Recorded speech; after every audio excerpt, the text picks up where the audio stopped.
All right, good afternoon. I officially call this meeting to order. Please rise and join me in the Pledge of Allegiance. I pledge allegiance to the flag of the United States of America, and to the republic for which it stands, one nation, under God, indivisible, with liberty and justice for all.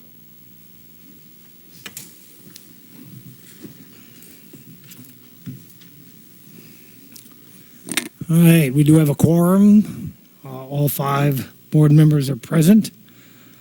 Public comment on the agenda items is what I have first. And the first person to speak will be Mr. Steve McGrath.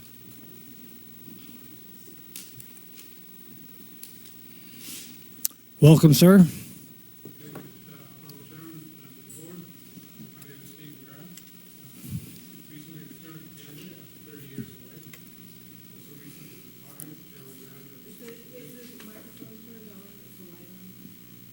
There we go. Sorry about that. My name is Steve McGrath. I've recently returned to Cambria after 30 years away. I've also recently retired as general manager of a special district, and I am a CSDA certified special district administrator, and I'm here to talk about the search for a new general manager. You're looking for what the community might like to see, and I would like to put in a plug for continued membership in CSDA and for the CSDA staff and board to avail themselves of all of the training opportunities present through the CSDA. The certifications that can come from that in transparency and in governance for the board and in administration for the staff. I'd like to see that the general manager has a commitment to professional development of his staff, and I think that that's an increasingly important thing, that we make sure that in any organization there are people coming up from below ready to take over the senior positions, maybe not in this organization, maybe in another organization. Maybe we are, in fact, training people for their next career move somewhere else. But we can rest assured that others are doing exactly the same, and we can steal their senior level people too as the time comes. So I'd just like to put that plug in for making sure that any new staff member has that deep commitment to the professional development of the staff, the board, and the public and the district will benefit from that. Thanks very much. Very good, thank you. Mike Lyons, followed by Christine Hendricks. Thank you. I don't wish to nitpick for sure, and I don't want to waste anybody's time. But I was looking through this printout of the 3A agenda item, and I noticed especially in the red areas that are underlined, not the ones that are scratched through, there are a number of grammatical errors. So I don't want to argue. I don't really have any argument with the points that are made, but there is a mixture of verbs and nouns and things like that that seems like it should need to be go over with a fine-tooth comb.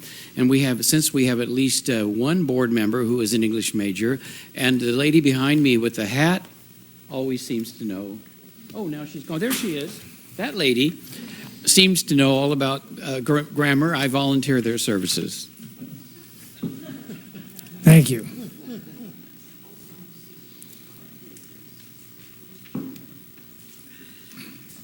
Christine Hendricks.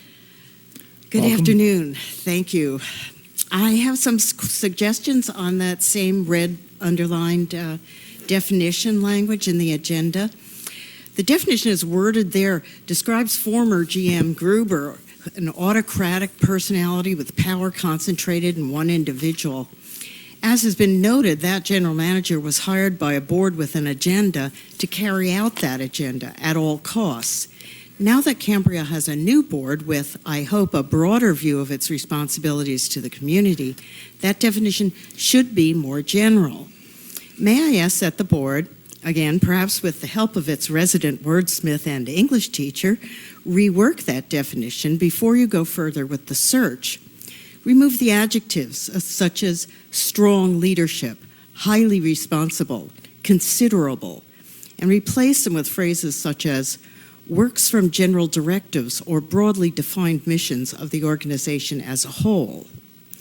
Make clear that this person works for the board carrying out board policies. The directors are responsible to the voters, and they are the appropriate source of the general manager's authority. As the board considers the definition, please consider whether Cambria needs a general manager at all. As the board considers whether Cambria needs a district engineer, again, a position to carry out the previous board's agenda rather than one actually needed by the district. Could water and wastewater department heads handle those services, reporting to the board at regular meetings? The fire department functions well that way. Let's consider whether the compensation now being given to one individual could be better spent, and perhaps some could even be saved, on those departments and an administrator who would be responsible for staffing, payroll, the databases, the pros interface, community issues, PR, meetings, and reports. Can we think about this? The issue of living in the district may not be a legal requirement, but it can be addressed by eliminating the generous, and some might say excessively generous, car and transportation benefits that were in the past GM's contract. Other questions that have been suggested: what research did you do on the position prior to applying? What makes you interested in working for CCSD? What does the first year on the job of CCSD GM look like to you? What goals might you set in the first year? Thank you. Thank you.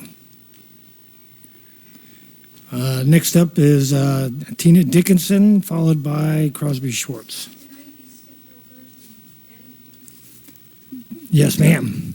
Crosby, followed by Ms. Bettenhausen. Good afternoon, Mr. President and members of the board. I haven't really prepared anything in advance, but I would just want to express an opinion that one question that would be interesting to ask a potential candidate would be that the state that the CCSD owns and is responsible for maintaining X number of acres of open space and forest preserve areas, what background or special experience do you have that would be useful in being the overall responsible manager for these open space properties? Thank you. Thank you. Ms. Bettenhausen.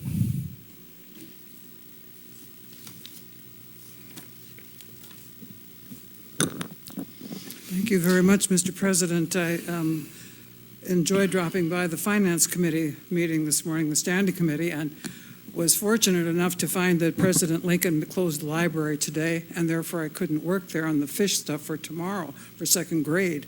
And so I had to go to the restaurant.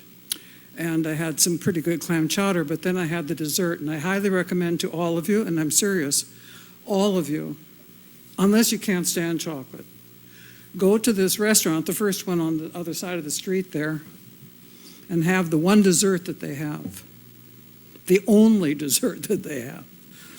I won't tell you any more about it. Now, to the agenda, however, I want to apologize to you, certainly, because one of you directors told me I was disrespectful in my correspondence with you.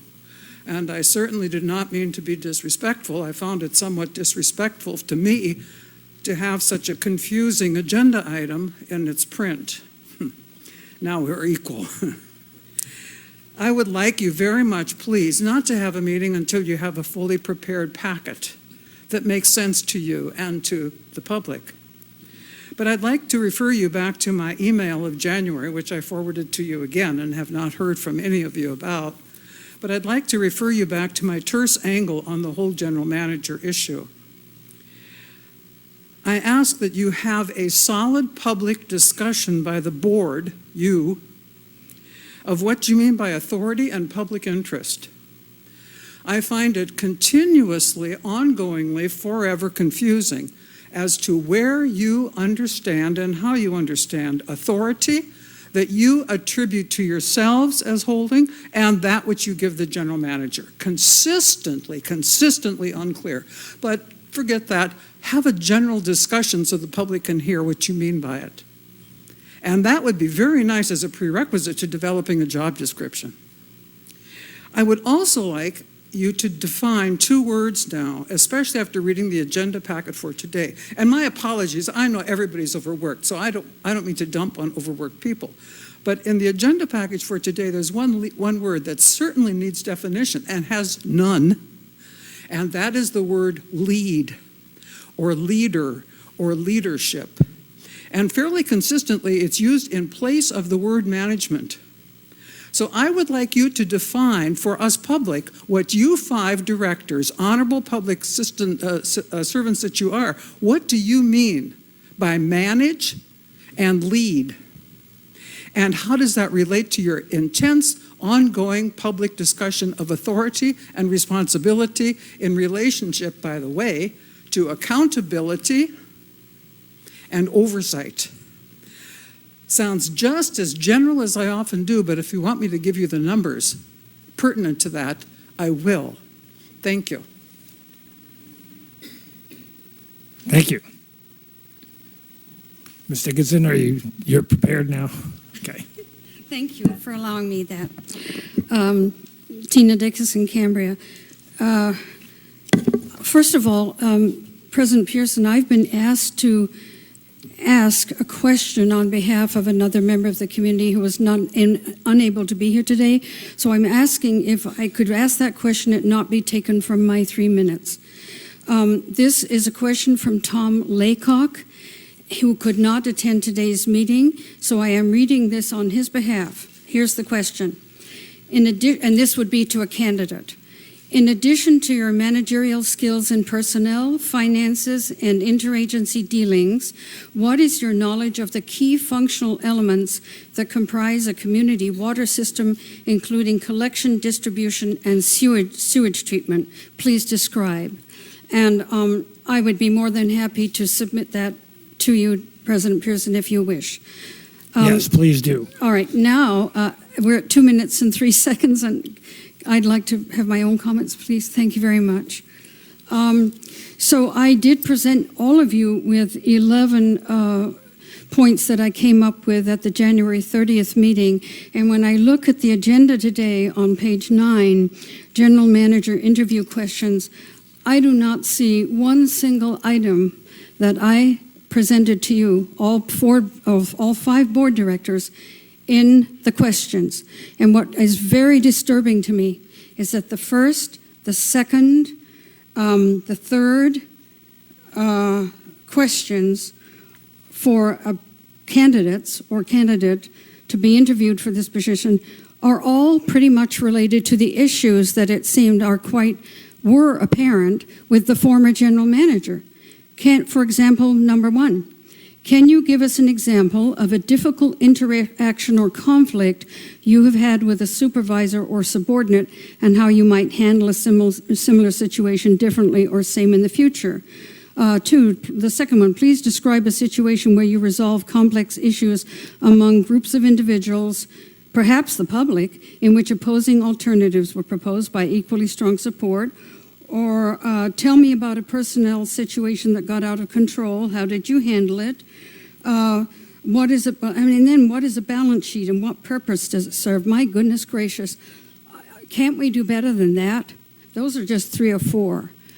I would think one thing we'd like to know, maybe why the candidate, he or she or he, is leaving the position they currently hold. I think that's important, but I'm going to go over. So why are you? I'll go over that. Why are you seeking? In other words, why are you seeking this position? Have you looked at or been made aware of the issues facing the Cambria Community Services District? And if so, what can you bring to the table that will help to address and hopefully resolve these issues? I think it's really important that they know what they're facing before they're commandeered in a way into a position that maybe they'll be regretful of. It needs to be totally transparent. Again, I will reiterate a couple of the points I made. A candidate for general manager must demonstrate full accountability for all reporting to government agencies and compliance with the rules and regulations and the deadlines for those reports. And that's something we've been incredibly remiss in doing. And of course, a new general manager must observe and adhere to all Brown Act requirements, as must all of you. I did see that one of the points I had on January 30th that I was concerned about was advertising it in the local paper or local papers. I saw that that was done. I have a question as to how many applications have been received so far. So far, we have 21 resumes. 21. Yes, ma'am. And has anyone been interviewed at this point? Oh, no. Okay. All right. So I agree with Ms. Bettenhausen. I think this was really poorly put together. I don't think this meeting should have been held today. You're not prepared for it. I don't know that you really listened to those of us that I thought made some pretty good comments on the 30th. I hope that there will be more review of how you go about this, and I'm guessing that that's what today's meeting is partially about. Thank you for giving me the opportunity to share my comments. Thank you.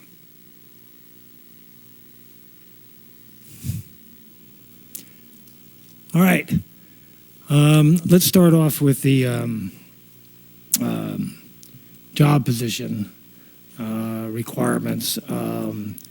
The information that was included in the packet is basically where we ended up in October, I believe, or November with the old board, where we were working on the job description and we came to an abrupt halt, waiting for the new board, et cetera, et cetera.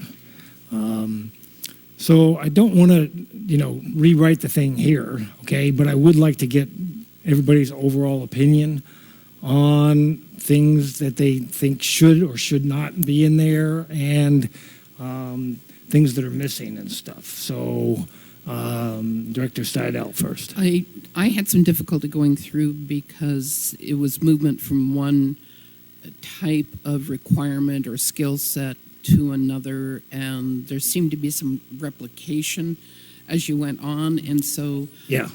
what I did for myself, and I'm more than happy to share these copies with the board and right now, but I actually took all of those points and I divided them up into categories: operational, administration, personnel, staff, financial, and general. And it helped me significantly to understand some of the processes. So I'm happy to provide some copies of that to folks to see if that might be of some assistance. And I actually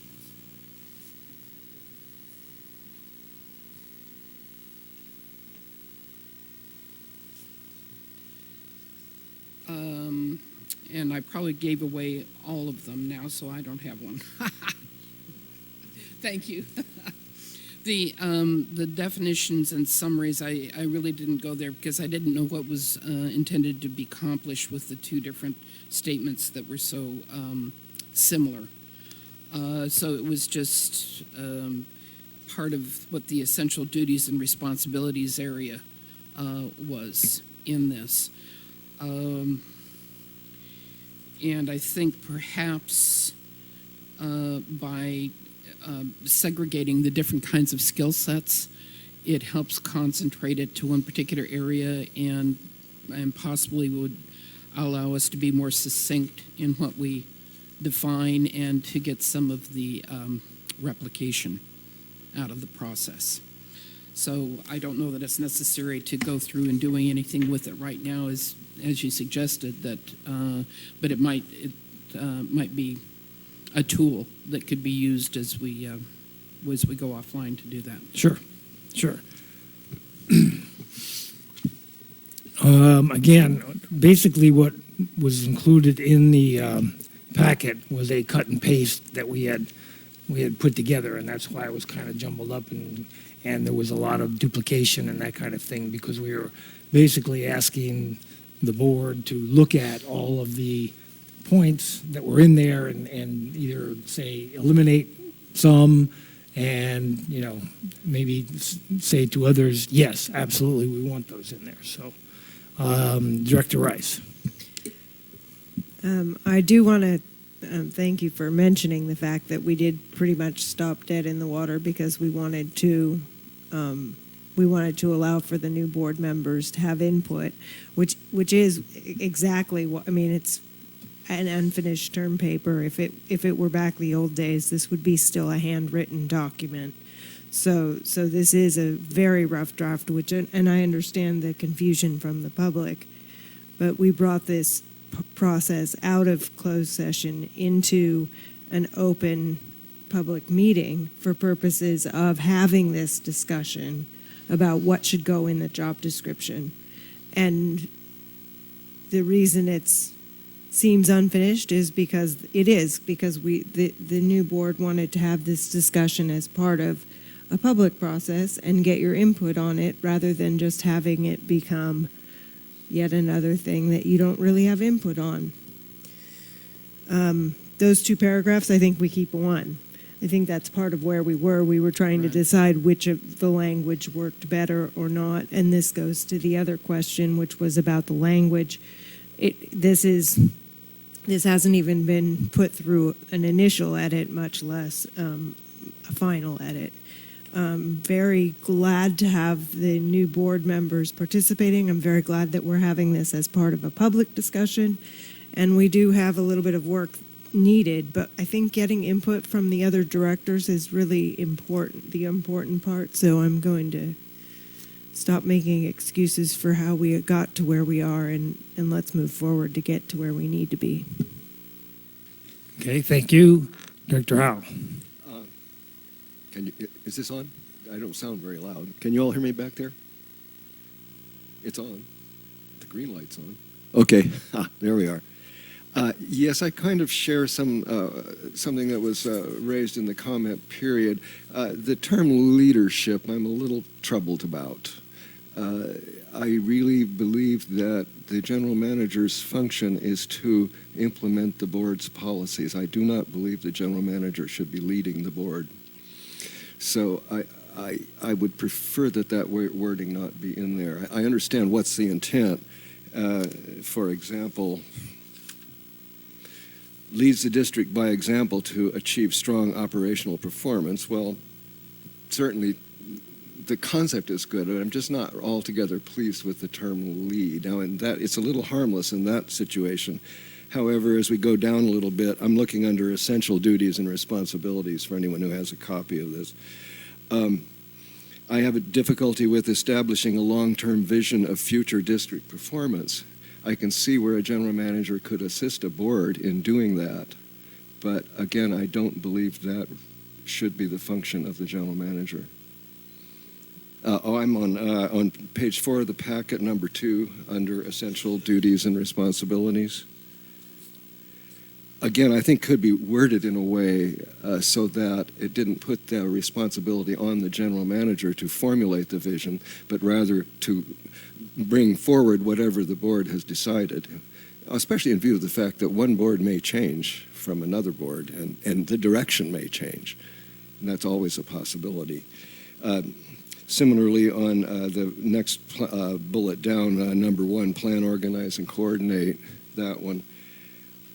Development, implementation of goals, mission statement, objectives, and policies is good. I don't know about the development, the term developing goals, mission statement, and responsibilities. Perhaps we could say assisting in or something, but I don't see it as the general manager's responsibility. Apropos of that, in at least one of the resumes, one of the cover letters said that this person would lead the district and take it to the next level. That disturbs me a little bit. I mean, we might want someone to take us to some kind of a level, but I think we should be the ones who determine or the public should be the ones who determine what that level is. So those are kind of the areas where I'm having a little difficulty. Good, thank you. That's good input. Agreed. We need to make a distinction between the goals and mission of the overall district and that of the staff, because he should develop staff goals to be in alignment with the. Yeah, good. Good. Anyone else? Well, Vice President Farmer. Good. I might as well say something. I think with regard to taking it to the next level, probably the board itself could set the example as to what that next level would be by our performance as a board, which has maybe been lacking in the past. And as I've said recently, with this election, that this is, as far as I'm concerned, in the 32 years that I've lived here, this is the best board that we've ever had. And I think that we will take it to the next level, and which indicates to me that we will hire somebody that will have the skill set just from their own personal way of being, that will be someone who is a source of encouragement to the community as well as the entire district. That's how I feel. With regard to a skill set, I'm still stuck, and I just wrote these down. What I'm most concerned about from my observations in, like I say, the years that I've lived here with regard to a general manager, people that have been on the board, I want somebody that is honest, somebody that's trustworthy, that has really positive interpersonal skills, someone that's aware of their own shortcomings and is willing to take constructive criticism in those areas. Someone is basically a source of support and encouragement to staff and has cooperative relationships with all of the people that they come in contact with. And talking about a strong leader, I just think of my two favorite sports personalities, Tom Brady and Magic Johnson. And they inspired others to do their best and be their best by being the best that they could be. And that's what I feel a strong leader is. So with regard to leadership, I would want those kind of qualities in a person. Maybe I'm dreaming, but that's how I feel. Thank you. Good, thank you. Anyone else want to attempt the leadership definition?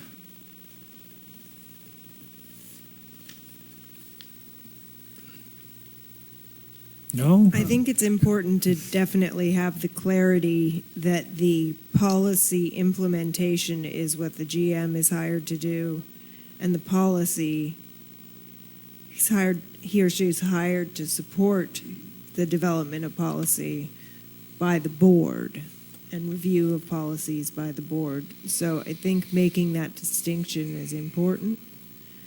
Being a leader, there's a lot of flavors of being a leader, it seems to me, because each of us is a leader individually, and as a board, we're a leader, a single leader as a board, but then we're also looking for somebody who knows how to be a leader, but also knows how to take direction. And that's when you go back to the whole coaching paradigm, that's kind of what a really good coach does, is they're learning as they're leading, and they're taking direction, but they're also making sure there's a direction that we're on the right path, kind of, in a way. I don't know how you ask questions on trust. I mean, Yeah, I don't know either, but if anybody has any ideas, I'm open. trust.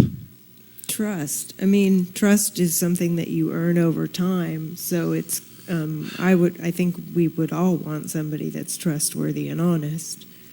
It kind of is an over time kind of experience. We're going to wait and take some more comments later, okay? Thank you. The thing that I've found, and unfortunately I don't have the sheet with me, it's something I put together a while back, but based on actually the email that Ms. Betancourt had. I'm sorry, I used to work with someone named Elizabeth Betancourt, and I do that continuously. I apologize, Ms. Benhausen. I was interested in the idea of what that defines, and sometimes when I run across that type of circumstance, I literally go to the thesaurus in Word, and I will put the word in, not only to get the synonyms, but to get the antonyms. And sometimes that's kind of a really interesting exercise to do, to find other words to describe it and to help to fine-tune what that is. And I developed a list of those for myself based on those words, and I unfortunately did not bring that with me today. But I will share that out the next time there's the opportunity to do so. But it might be something that would be of interest for others to try also. Can we get that in the minutes? If Director Steidel makes that available, can we get that as part of the minutes? That would make sense. Then everyone could see what she was talking about. All right, Director Howell. Kind of pursuing this topic a little further, but in a slightly different way. I don't recall where I saw it. It was either in this description or in one of the resumes. The idea that the GM might act as the the public face of the district. I think I've heard that used before. I have trouble with that also. Unless the general manager can be trusted to follow the exact direction of the board in that regard, I'm not sure that this is a function that we want to make part of the general manager's job description. It's sufficient, I think, a sufficiently large job to manage this district. It's seeing in my short term that I've been involved, I've been rather floored with the variety of different issues and the different functions that people are serving. So I see that management here is a serious problem in and of itself, that it requires a certain talent to manage this is a small district, but it is nevertheless complex. And I think it requires that. But to have someone who is also tasked or thinks they are tasked with presenting the district policies to the public or in some other way, being the face of the district, I really don't think is appropriate. And this is one area where our previous general manager, I felt, was perhaps transgressing a bit. So I think that some kind of verbiage may need to be included, or some clarification as to what the relationship between the general manager and the public is, and what level of information the general manager can be sharing with members of the public, either individually or public groups. So it's just an area that, and I'm not sure how to resolve it, but I have some trouble with this problem. Okay. In looking at more transparency, I would differ with you a little bit, because I think the general manager going to groups, having town halls, and getting out in front of different organizations like the Forest Committee and FFRP and the Rotary and the Chamber of Commerce allows him to update the public and get the information out on the facts as to what's going on in the district. I don't expect that person to be talking about policy or any of that kind of stuff, but if he can just update people on a more regular basis as to what is going on, I think that is the public face that I would like to see a new general manager do, okay? Again, he shouldn't be out there saying we should or should not have a new wastewater treatment plant. He should be out there saying we are currently hiring a consultant to tell us whether we should be doing something like that. You know, giving an update on where the district is on certain aspects. And I think that would be an important thing for that person to be doing. Okay. I agree in that regard, and I guess the face of the public face I put more towards the idea of not policy. I didn't assume that policy would be associated with it all, but that they have the professionalism and maturity to represent themselves and the board appropriately in public environments, particularly when there's an interface with public agencies like the Coastal Commission or the Regional Water Quality Control Board or those kinds of things, where there's a need to bring information to one of those resources that they have the capacity to deliver it well. May I Yes, then Director follow Howe. up? I see your point, and I do think that in that sense, as described, in particular, what's going on with the district now, in other words, and what initiatives are in place, that kind of thing. And of course, interacting with regulatory bodies, very important. Where I'm a little concerned is information about possible plans or thoughts of the future or where the board might be going when it's presented to like one segment of the community. Now, I might feel differently if any information that is given to the public is available to all of the public. That would be, I'm still a little have some problems, but at least accept that. But where I really don't want to see is correspondence or other things going back and forth between the general manager and one segment of the community. That I really feel is, and it needs to be, it can be phrased in a positive way. I don't think one wishes to be negative about this, but in terms of what the manager's duties are, I think it could be phrased in a positive sense and still avoid that issue. Yeah, I agree. Absolutely agree. Vice President Farmer. I would say that the general manager is not there to be a salesman. He's there to be someone who provides information that the public can relate to as, how can we say this, that the public or any agencies realize that they're getting an honest assessment as to how things are and obtaining what it is, whatever knowledge and information they need at that moment with regard to where the district is at. Good, thank you.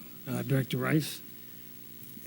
From this discussion, I think it's really important that we, when we're interviewing, we determine to the best of our ability, of course, if the person recognizes the difference of the two roles of the GM versus the board.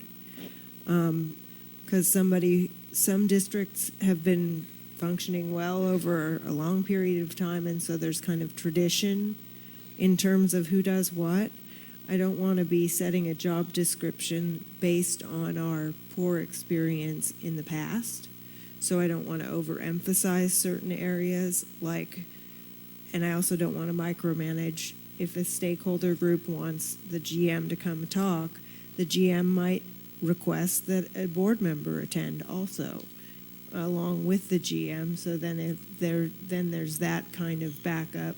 But having that specific to the job description, I think it's critical that one of the things that we do is tease out whether the candidate is somebody who understands the difference between talking about future plans and operations and status and all that kind of thing. And I think that a lot of the candidates who will make it through to those rounds of interviews will likely be that kind of person, but it's hard to know. Okay, very good. Director Howell, back again. Okay, I think some of this could be addressed via policies. Can I add something now? We Sure. Sort of with that. Yeah. I don't recall seeing anything, even in the resumes either, about giving me any sense as to the attitude that the general manager might have towards our forest and towards conservation. I think perhaps there should be something in our job description that says something about an appreciating, excuse me, an appreciation for Cambria's unique environment or something to that, so that I really do think we need to have somebody who not only knows the development side of things, which many of our applicants do, but that they also have a clear understanding and sympathy for the conservation side of things as well. Good point. Very good. All right. I'm not sure that. Sorry. Good. I'm not sure that kind of. While that is one of my top priorities in determining which candidates are appropriate. I'm not sure that having that in the job description is necessary. It is a critical quality that I think is important as we're looking at these candidates, that if they don't have that, I'm sorry, you go into the circular file. But in terms of being in the job description, that seems, without having a general, I mean, I guess you could put it in the summary, but you would also want to maybe then start to include a lot of other things that it then snowballs into what kind of qualities, above and beyond the standards of somebody who's trustworthy, who has work experience, who's honest, who is pure of heart and, sound of mind. I mean, how far do you want to go in the job description, which should be fairly dry and boring versus the qualities we're looking for? Director Stadel. So possibly one way to approach that or bring some focus to it is there was something that I felt hadn't been included as part of the job description, along with those hard tangibles like water, wastewater, parks and recreation. Perhaps by injecting it in that way, you can engender a conversation about that kind of thing in the community's involvement and protection of that. And real property assets, the management of real property assets also, because again, that could fall into those assets that we hold for open space. And the third one, aside from that category of information, labor negotiations. I don't remember seeing something in the description about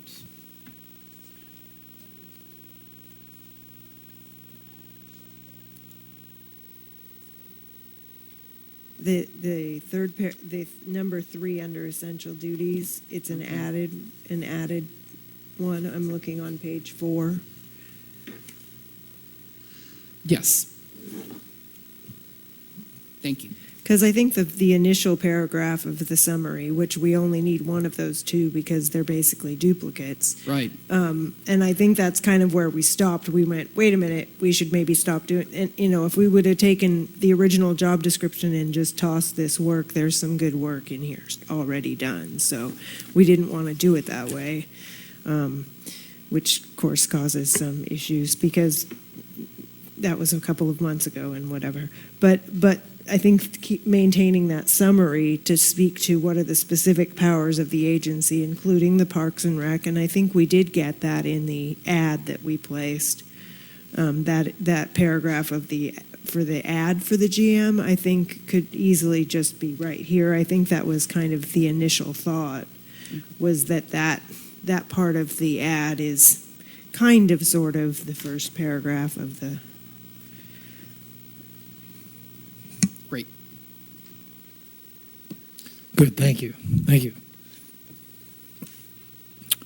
All right. I'm going to attempt to talk to Ms. Bettenhausen's questions on authority, leadership, and responsibility. Let's go with leadership first. I've read over 30 books on leadership. I went to school for 4 years to try to learn how to be a leader. And there are all kinds of leaders out there.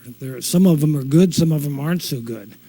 But I think the overall aspect of a leader is that they set the tone for the organization that they lead. And whether that's a good tone or a bad tone depends upon the person. Joseph Stalin was a leader, but I wouldn't rank him in the people that I admire, okay? George Washington was a leader and a very quiet leader, and I would rank higher, obviously, okay? I could address that more with Dr. Bettenhausen if she'd like to have coffee with me sometime, I guess. Authority is a little bit more defined. The board, as I see it, has the authority to basically govern the district and take care of all the duties and responsibilities that we have. The board has to delegate some of that authority to the general manager so that they can do the day-to-day job that they get paid for.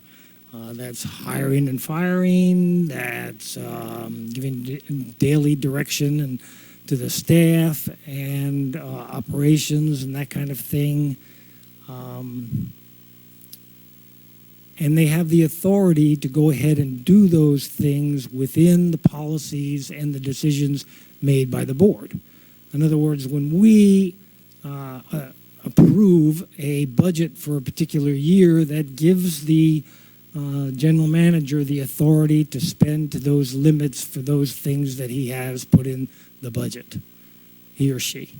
And that authority is then given to that person to do that. Now, as I was reminded many, many times throughout my career, you can delegate authority, but you can never delegate responsibility. So the responsibility for the budget, for the financial well-being of the district, for the operation of the district overall, still stands with the people on the board.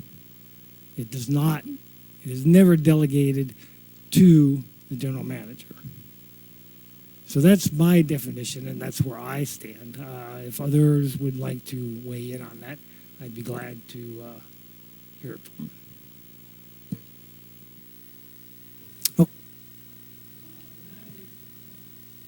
We'll now take some comments from there were some people that wanted to, Ms. Dickerson has filled out another sheet, and we'll go ahead and take some more public comment, and then we'll move on to talk a little bit about the interview process. So, Tina Dickerson, on page 3, under General Manager Definition Summary, first paragraph, I don't see in any of the language there of the responsibility of a general manager anything related to open space, to the ranch, to pros, to anything. Where is that language? Isn't the general manager also responsible ultimately for those areas that govern, that are part of the district? So I'd like to see some language that's addressing those areas. And then on the issue that Director Howell brought up on page 4, establishes a long-term vision of future district performances. This was really discussed at length at the January 30th meeting, and I thought it was sort of determined or decided that the vision had to come from the board, not from the general manager. However, I would say that based on previous boards, they haven't done such a great job with vision. They've done a lousy job, in fact. So why would we expect that the board, maybe this board will be an improvement, I hope so, would be any better than the vision of a really smart, intelligent individual who has, I think, the right to share vision with the board, not to make the final judgment on what the board may decide, but absolutely to share her or his judgment or vision, and not just judgment, but how they foresee this district moving forward. That's really, I think, part of this position. And so to just alienate, because I haven't, like I said, where has the vision that the districts had in the past has gotten us to where we are now, and we are in one heck of a mess because of the visionaries that created what we've got. And so I don't totally agree with that. I think that this person, whoever it may be, ultimately needs to have the skills, and you have to have some vision going forward, or otherwise you're dead in the water. What good are you if you're only going to be looking at managerial skills? And the other thing is on on that same page 3 in the red with the red writing, it says that the board the board will direct the manager to go to, meetings, that it's the board that is directing the general manager to go to whatever community meetings, in the second paragraph, I believe. So if the board is going to do that, my question would be this: when it's a board member attending NCAC or the Forest Committee, their job is to report back to us.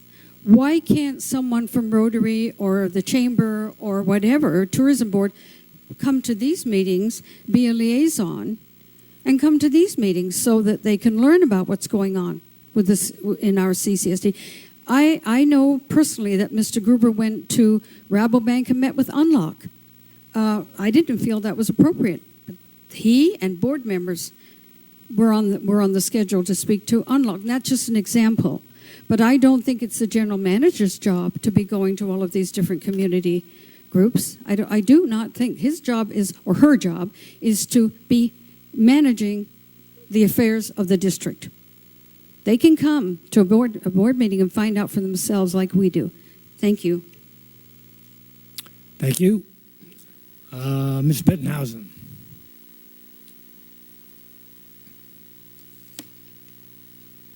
Thank you very much, President Pearson, for raising your perspective on leadership, authority, and responsibility. And I certainly have no disagreements, particularly with how you articulated that and how you understand it. Because if that were put into effect, it could clarify some lines of communication and decision-making here in this district. But, well, the light's on. Can you hear me now? Thank you very much for pointing that out. I was saying that I certainly don't have any substantial disagreement with what you described, but I think that the use of that understanding of leadership, authority, and responsibility would work more clearly if the decision-making flow were clearer in this district. And I want to take a step back, therefore. What presuppositions are operating in the district into which such definitions would fall?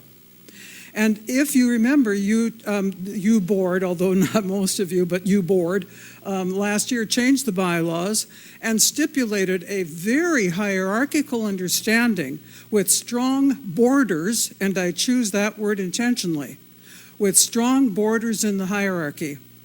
And the hierarchy is between the directors and the general manager and all other humanity and creatures on earth. And given that, how you delegate authority is a very, very, very narrow understanding of the word authority and responsibility, because you have effectively delegated your responsibility as well as your authority, because there's no way that anybody has oversight except in the elections, of course. I want to be clearer. How you adjusted the presuppositions of this district in the face of how that general manager operated means you have now set yourself an agenda that, unless changed, will be as stiffly hierarchical as Joseph Stalin had. And that's extreme of me to say, but I firmly believe it after all these years of watching what happens. I've talked with staff of the CCSD. You may not do that. Remember your bylaws. You may not talk to them unless they eventually have to appeal everything to you. But since you do not talk to staff by law, according to your regulations, you do not know how the staff is feeling because they're too afraid to go to you, usually to appeal. And so we have a hierarchy that is really the antithesis of democratic participation and transparency. You can tell, I could go on for another 55 minutes until my lecture time is over at the university and fill you in on all the details. I don't want to do it over coffee simply, although I accept your invitation, President Pearson, to talk about those things over coffee. But I would like us to have more substantive discussion in this environment with all the people watching, I hope, since there are only 11 of us public here. I would like more discussion here in this community about what it is we're presupposing about the district, how much we care about 15% water loss. I'm the only one who talks about it regularly. Let's get some talk going. Maybe we should ask Mr. the former director if he'd provide us some free soda and beer. Thank you. Mike Lyons.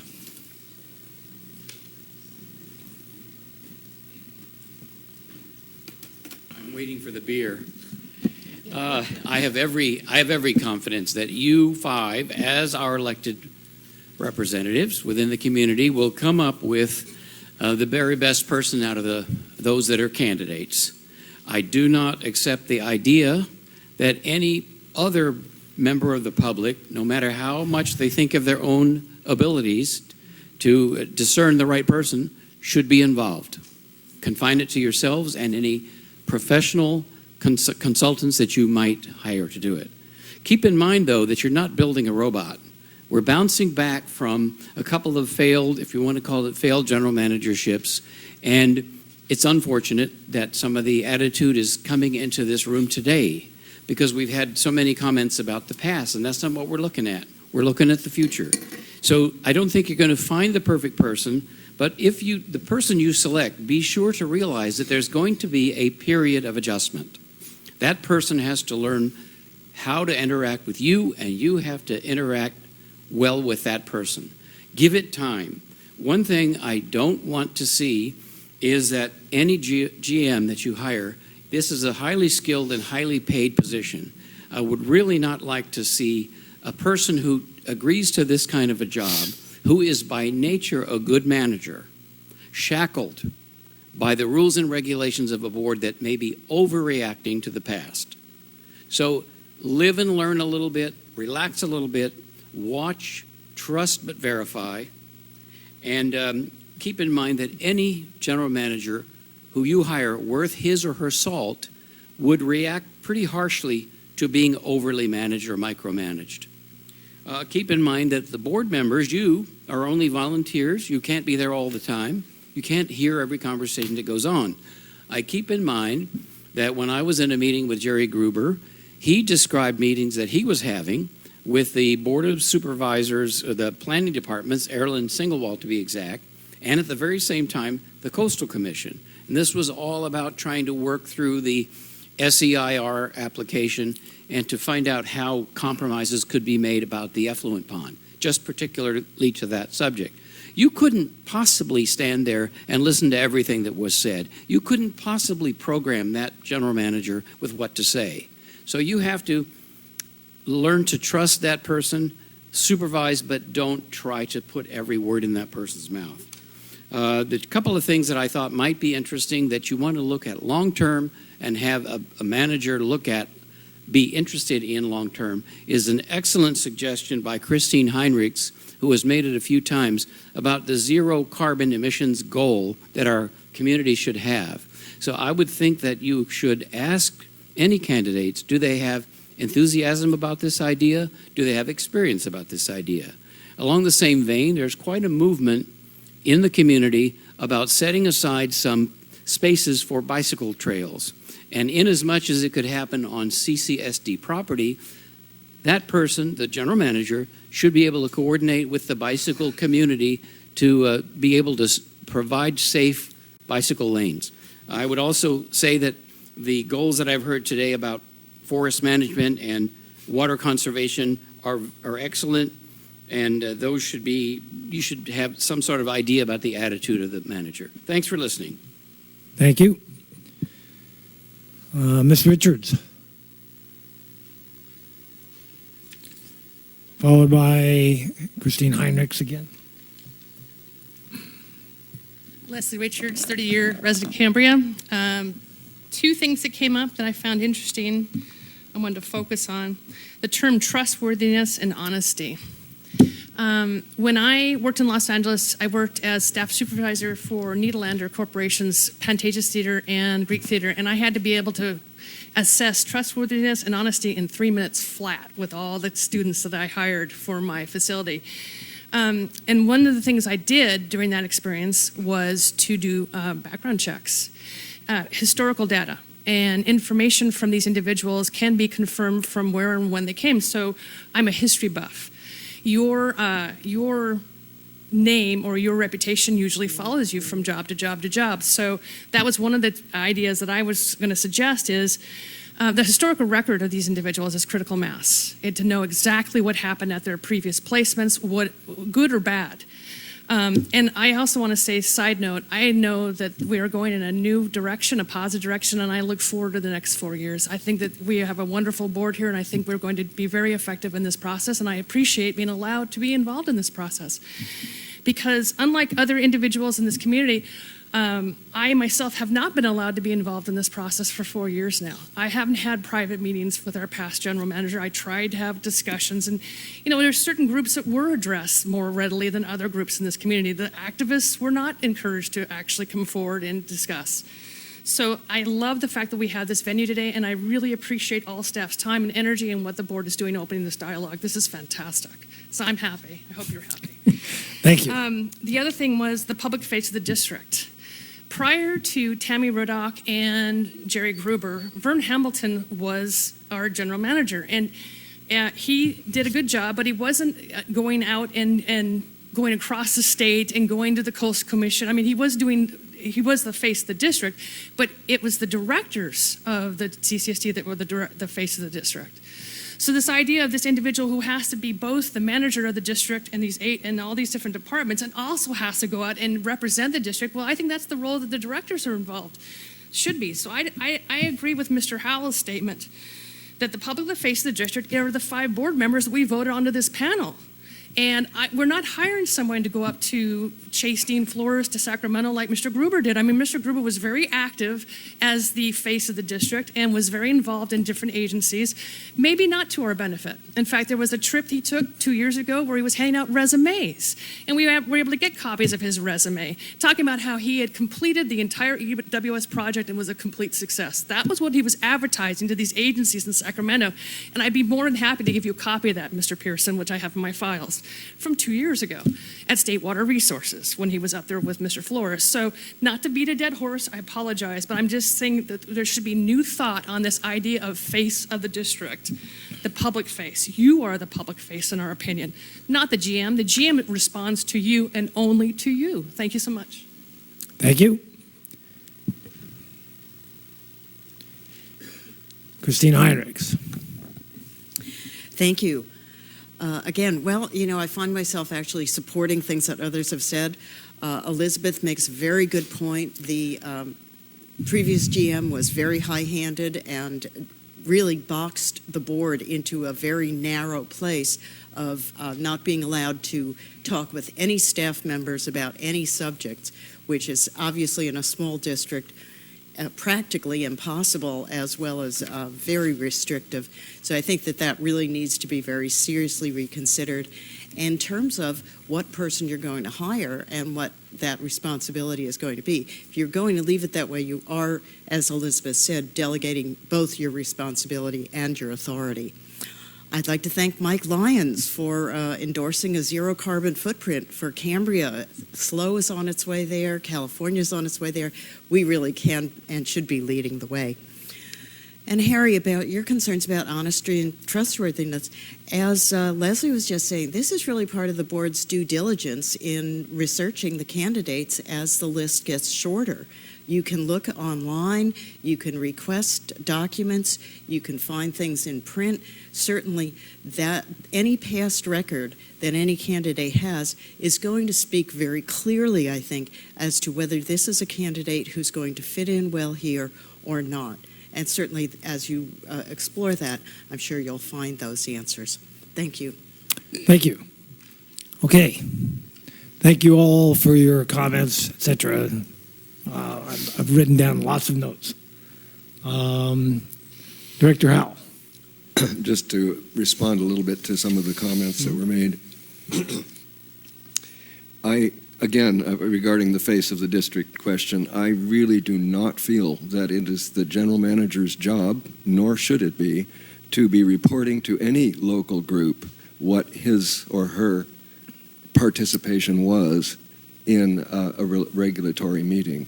That is information that should be presented to the board.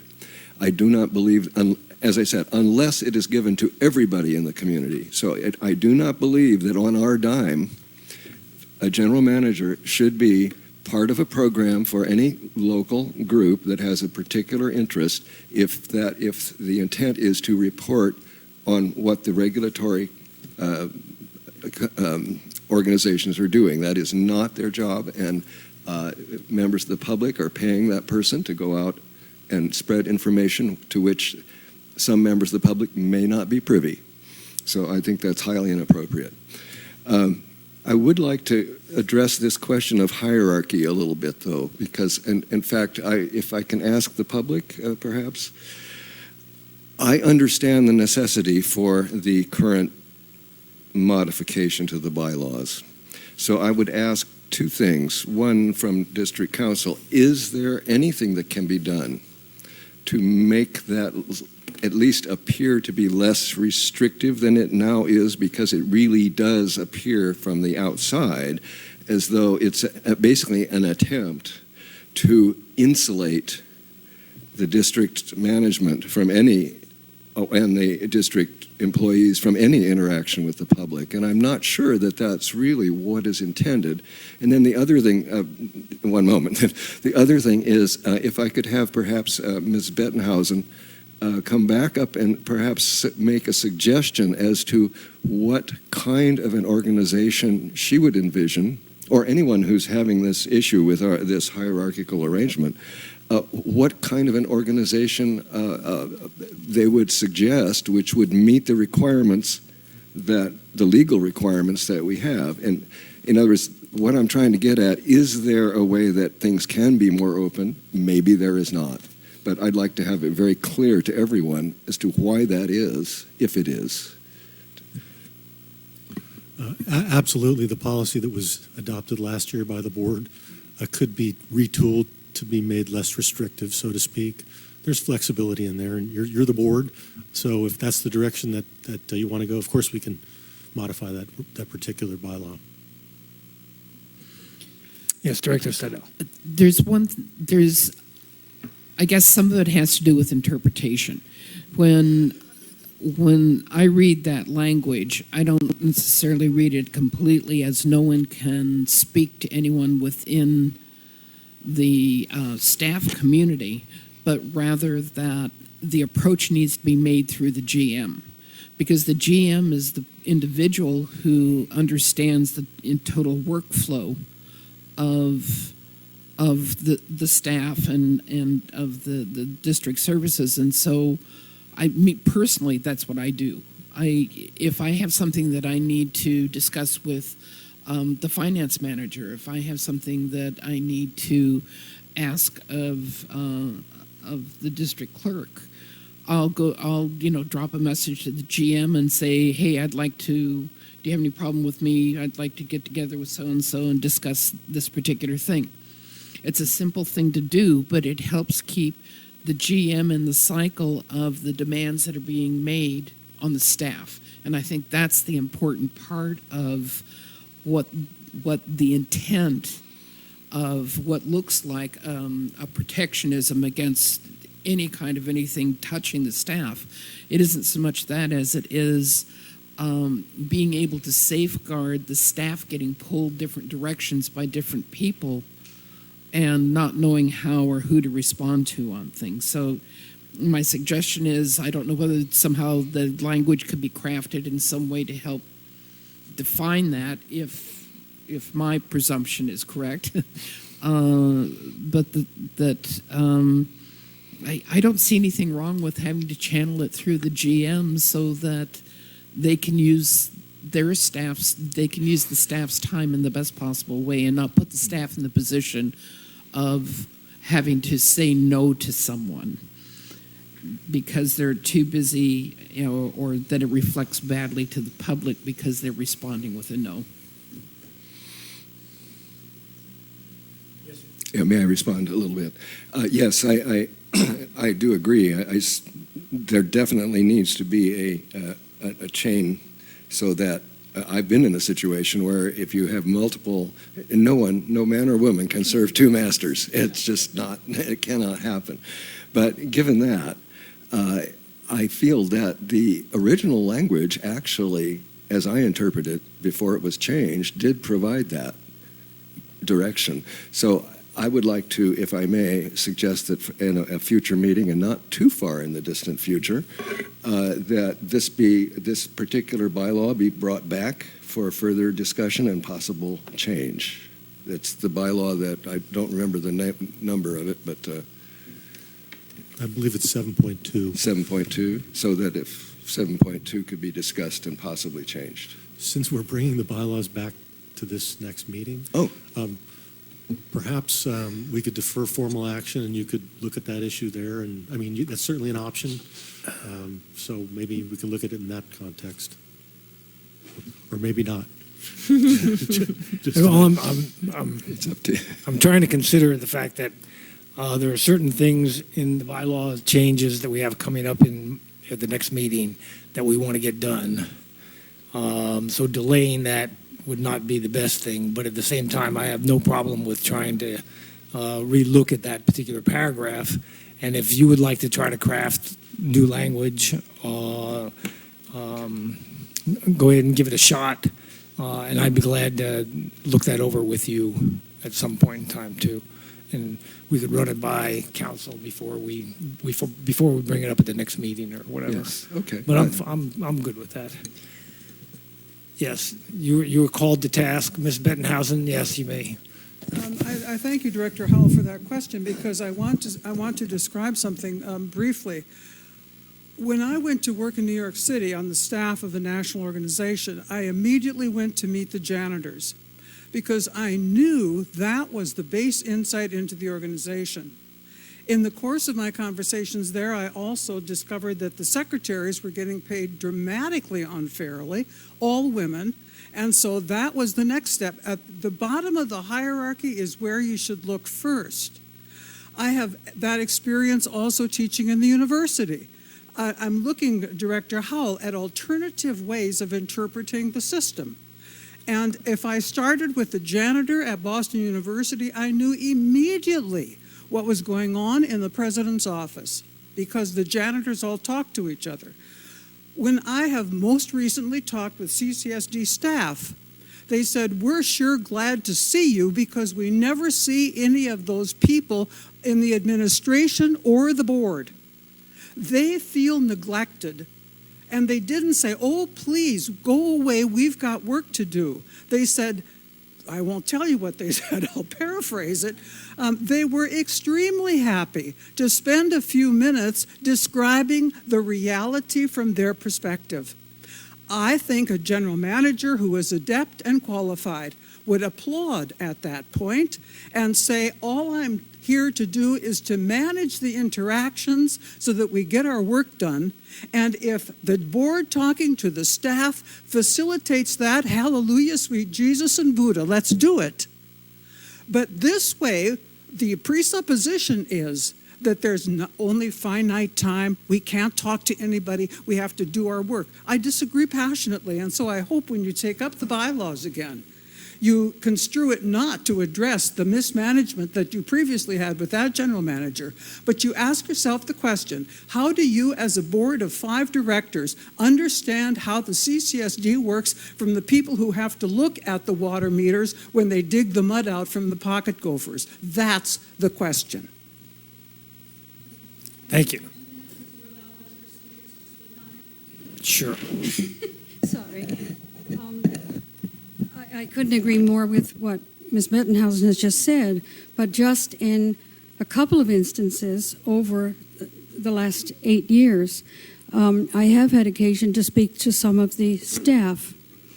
And one staff member told me that the prior general manager had never set foot in the wastewater treatment department for 5 years. He said he sits up there in his little office and doesn't come down and talk to us. But I think another problem has happened where staff has been afraid, maybe with the last 2 general managers that I can speak to very well, but where they don't feel comfortable. They don't think that they're going to be really listened to, or if they are, that nothing's going to be addressed. So where does that staff person go? How do they get their concerns addressed? And there have been multiple issues. I'm not privy to all of what goes on in closed session with personnel issues, but I have seen the issues that have come up on the agenda, and I've seen the expenditure reports paying for legal help with issues that have come up, and also to find out that staff years ago was out on post-traumatic stress syndrome for weeks. We've had others that have either left or been in the same situation. That does not speak well of a general manager who is managing his staff, and I will say his and or her in the case of the prior general manager. We don't want to see that anymore. We need transparency, and if there is difficulty and there's a situation with staff, it really needs to be addressed. And sometimes the general manager isn't just always the one who should be able to take care of it, but not always able to or unwilling to. And that's where I think the board has to make. I would really urge that this particular bylaw be in on the bylaws that may be being considered for change at the February 28th meeting. It's very important. Thank you. Thank you. All right. Everybody good? Oh, Director Rice. Just two little things that I want to add to let people know how my thinking is. I agree with most of what you were talking about with leadership and authority, President Pearson, and I appreciate you speaking to that. Mr. Lyons spoke to not overreacting to the past, and Director Steidel said something that was, I think, something nuanced but bears repeating, because she said that the way that she interpreted the bylaw was different than the way it was being interpreted by other directors, and that maybe the original language that had been there and not this lengthy, because it's to memorialize a specific relationship between the staff and the GM and the board, and that's an important thing to be paying attention to. And so going back to the original and the way that a prior general manager interpreted that, or either original or the new one could easily be interpreted to be more permissive than it actually had been implemented prior. So the language does matter, because that's how we get things done and how we know how we're supposed to get things done. And I want to just quickly speak to Dr. Bettenhausen's mention of the decision-making flow. The decision-making flow since I've been on this board has been a little bit backwards sometimes, to say the least. Sometimes it's been forward, but the way that we make our decisions and the way the information flows is really critical to a smoothly and operating and a successful district. So making that process clear, in that we get information from the staff after something arises that we need to address as a board because it's not within the general manager's operational authority, then we have to take a look at that information. And sometimes the information we get isn't going to be quite complete, and sometimes it'll take things longer to get done because we're waiting to get the full set of information that we need to make a good decision. Because that's one of the things that I've been looking for since I joined this board. Let's get the information we need to make the appropriate decision based on the values that the board has clearly, hopefully, stated, and the vision that the board has helped work through and put in place. And all of that stuff has been tossed out the window for a while, and I think that there's going to be some growing pains, some differences as we change over to a decision-making flow that makes more sense for the structure of the agency as it is. So I'm hoping that decision-making flow and that process will become more clear, hopefully through the policy committee at some point, so that it's clear for both staff and for the board. Thank you. Good. All right. I'm going to move along here. First of all, I want to let everyone know that we do have 21 resumes currently. Some of them are excellent resumes. At our closed session this afternoon, we will be looking at those as a board. We are not going to make them public because many of these people have existing jobs, and they really don't want their current employer to know yet, okay, that they are seeking other employment. They want to remain employed if we don't choose them. And unfortunately, some employers would let them go if they knew they were seeking other employment, which is, in my opinion, not fair. But in any case, we also got cover letters for most of these applicants, as we asked them to do.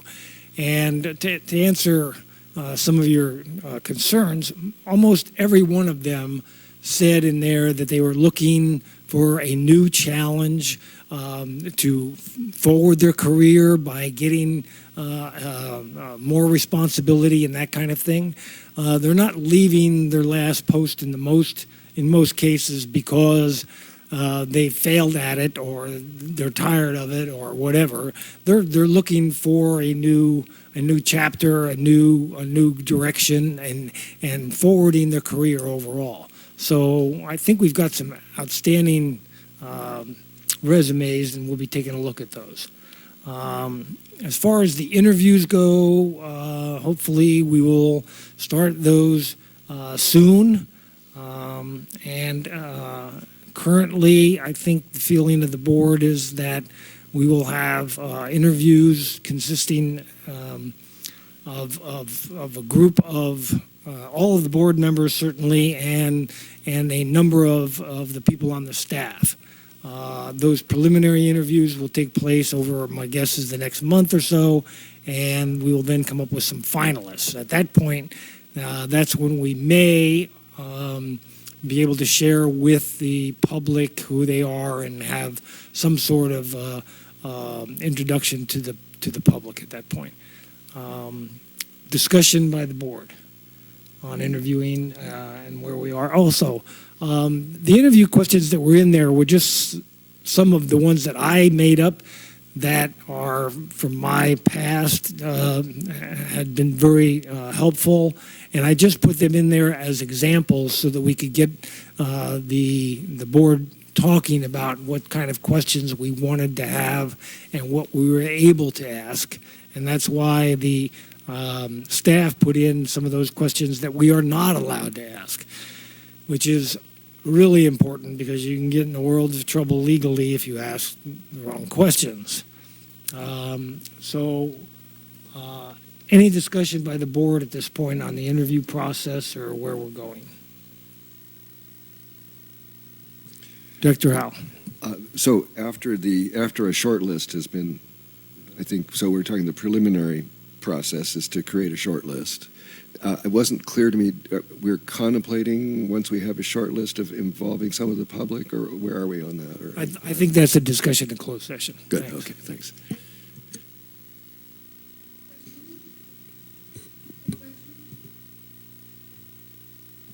Certainly.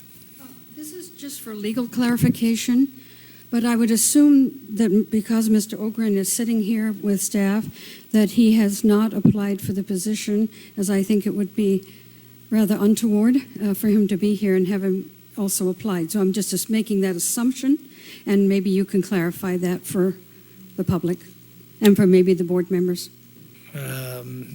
That would not seem appropriate at all, so I just want to be sure. It looks like Mr. Ogren would like to clarify. Okay. And it is a public meeting. Yes. That's what I was going to clarify. Earlier, we had Mr. Steve McGraw, who was here and spoke to the fact that he was a prior general manager of a special district.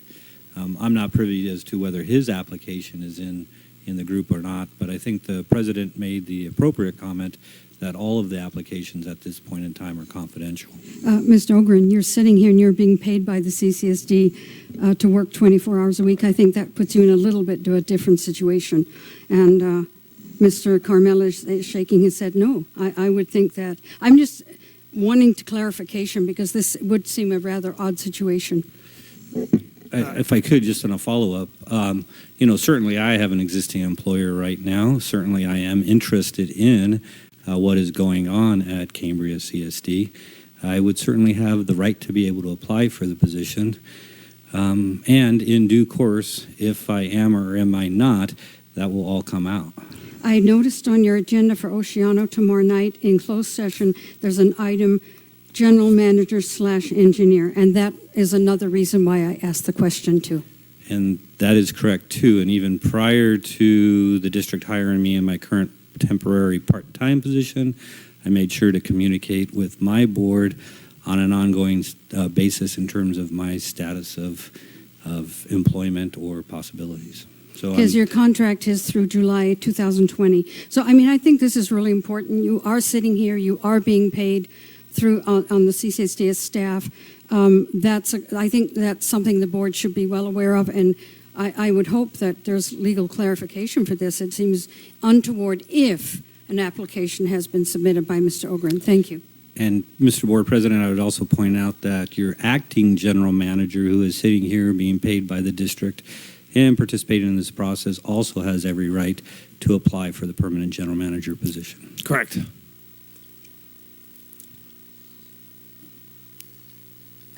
All right. No other questions or comments from the members of the board or, Vice President Farmer. I just want to make a comment here, and I don't know if this pertains to what President Pearson just said, but he and I met for a short while this morning, and with regard to the interview process, we're going to be obviously not just all 5 board members, but the chief plant operators from water and wastewater would be involved, other members of staff, the fire chief. So I think we're going to have a very well-rounded representation of the people in positions of responsibility at the district being involved in the interview process to really ascertain the levels of knowledge or lack of same that the interviewee would have. I would also like to say, in a different vein, and I think it's been pretty clear, I know I've said this before, here we are, it's the middle of February, and this board has been in operation for about 2 months. I think it's fairly obvious that obviously, and this has nothing to do with this board necessarily, but the word that popped in my mind earlier was acrimony, whether it's the board or whether it's the audience. And that energy is pretty much gone. The level of eloquence from the board, the level of eloquence from the public, which has kind of always been there, we seem to be nourishing one another now, and it's just a really hopeful feeling. And my hunch is that this is the kind of energy that will be resonating when we interview the potential applicants, and will be representative of the type of person we'll ultimately choose. So that's how I feel. Thank you. Good. Thank you for your comments. Director Rice. On a more feet on the ground, pragmatic, detailed foundation, how is the interview process going to be structured? Is the board going to decide which staff members should be part of a panel? Are all board members going to be on the panel? Is this something that the board is going to approve that shortened list, and then we do background checks? I'm looking kind of for some pragmatic next steps and what decisions the board needs to be part of, because we can't have this kind of discussion unless it's a public meeting. So I wanted to know if we have anything in that direction, like what decisions does the board still need to make about the interview process? Do we need to pick board members that are going to be part of it? Or is it all the entire board going to be? And then I think it becomes a public meeting if it's all the board members, but maybe not. Maybe because it's personnel, it can be closed session. Okay, so I'm getting a nod for that. Yeah, we'll be in closed session. So those preliminary interviews that we do would be in closed session. Okay. So are there any other decisions that the board as a whole needs to make in order to move the process of interviewing forward? Prior to the closed session, I'm not sure. Okay. If anyone wants more discussion on that before we go into closed session, I'm willing to have it.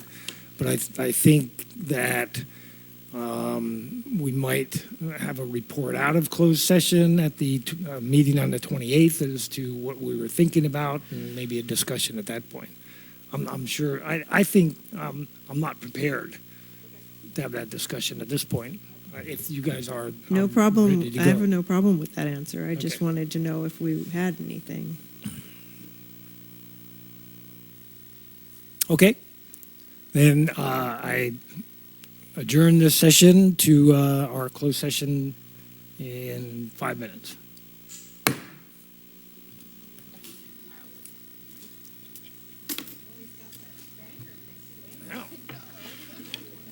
You gotta have that to complete the set.